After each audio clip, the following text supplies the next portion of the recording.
Hello, नमस्कार दोस्तों। आज एक मॉडल पेपर है, बीए पार्ट फर्स्ट ईयर का।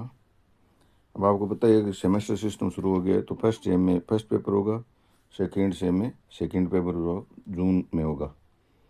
इसमें कुछ महत्वपूर्ण प्रश्न है।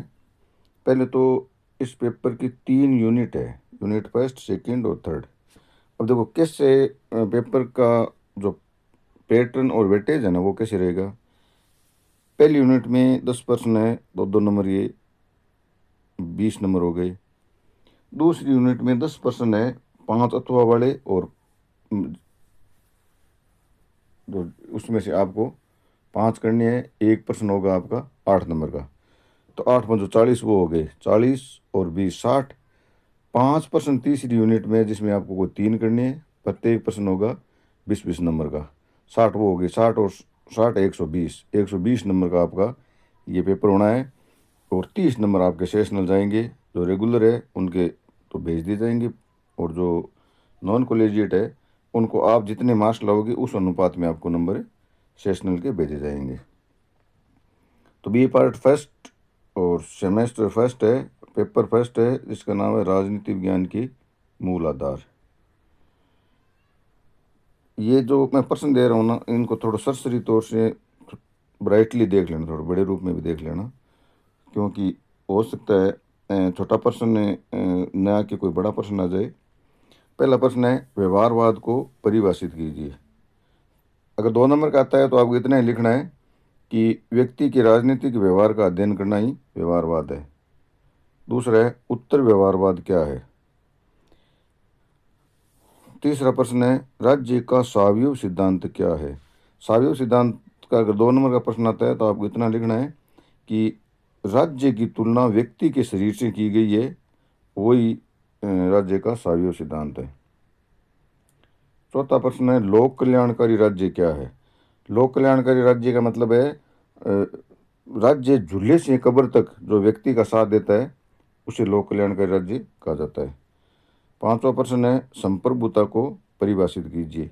संप्रभुता 2 प्रकार की होती है, आंतरिक संप्रभुता और बाह्य संप्रभुता। बाह्य संप्रभुता का मतलब होता है कोई देश दूसरे देश का गुलाम नहीं होता।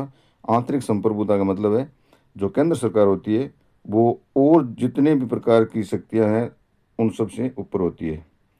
फिर छठा है, न्याय का अर्थ बताइए। सातवां है, लोकतंत्र को परिभाषित कीजिए। आठवां है, राजनीतिक दल क्या है। नौवां है, दबाव समूह किसे कहते हैं।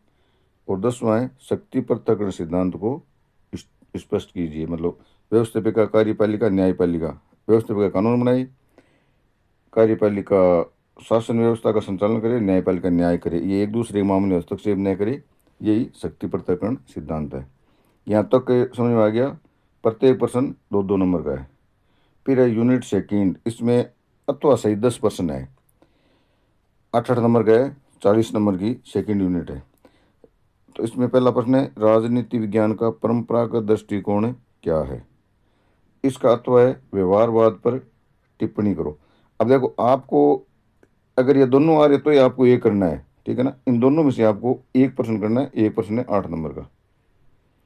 फिर दूसरा है, राज्य उत्पत्ति का सामाजिक समझौता सिद्धांत को स्पष्ट करो। होब्स लॉ को रूसो वाला वो सिद्धांत है। फिर है, लोक कल्याणकारी राज्य क्या है, इसका तो है। तीसरा है, शक्ति सिद्धांत क्या है, इसका तो है। स्वतंत्रता का अर्थ अर्थ और उसका वर्गीकरण कीजिए।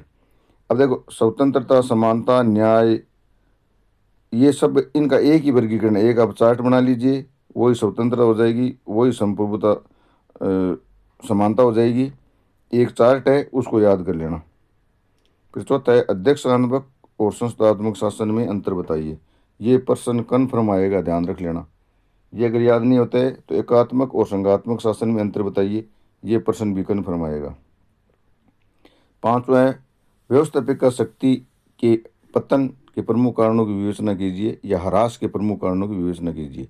ध्यान रखना, प्रश्न ऐसे भी आ सकता है, कार्यपालिका शक्ति के वृद्धि के प्रमुख कारणों की विवेचना कीजिए। प्रश्न एक ही है, 8-10 पॉइंट है। अगर व्यवस्थापिका का है तो भी वही लिखना है, और कार्यपालिका शक्ति की वृद्धि का है तो भी वही लिखना है। फिर इसका अर्थ है सुशासन क्या है। सुसार को थोड़ा ठीक से पढ़ लेना, हो सकता है कोई बड़ा प्रश्न भी आ जाए। अब आप आ जाओ यूनिट 3 में। 5 प्रश्न है, 3 कोई प्रश्न करने हैं और 1 प्रश्न का वेटेज होगा 20 नंबर। राजनीति विज्ञान के आधुनिक दृष्टिकोण की प्रमुख विशेषताएं बताइए। अब देख लेना, राजनीति विज्ञान के आधुनिक दृष्टिकोण को मैंने दिया है। अगर परंपरागत दृष्टिकोण आधुनिक दृष्टिकोण पिछली बार आ गया होगा तो आधुनिक दृष्टिकोण आ सकता है। परंपरागत और आधुनिक दृष्टिकोण दोनों को ठीक से देख लेना है। दूसरा है संप्रभुता सिद्धांत का अर्थ एवं प्रमुख लक्षण बताइए। तीसरा है न्याय को परिभाषित करते हुए न्याय के विविध रूपों की व्याख्या कीजिए। उसमें आपको प्लेटो का, अरस्तु का ना, इन सब ने जो न्याय के बारे में कहा पूरा विधिवत रूप से इसको लिखना है। कौटिल्य ने क्या कहा है, कितने प्रकार के न्याय बताए है ना। चौथा है ये कन्फर्म आता है प्रश्न, अल्पसंख्यकों के प्रतिनिधि सिद्धांत से आप क्या समझते हैं। और अंतिम प्रश्न है भूमंडलीकरण का अर्थ एवं उसकी प्रमुख विशेषताएं बताते हुए उसकी लाभ और हानियों को बताइए। थैंक यू दोस्तों। एक पेपर में और बनाऊंगा, आप उनको ठीक से पढ़ लेना। धन्यवाद।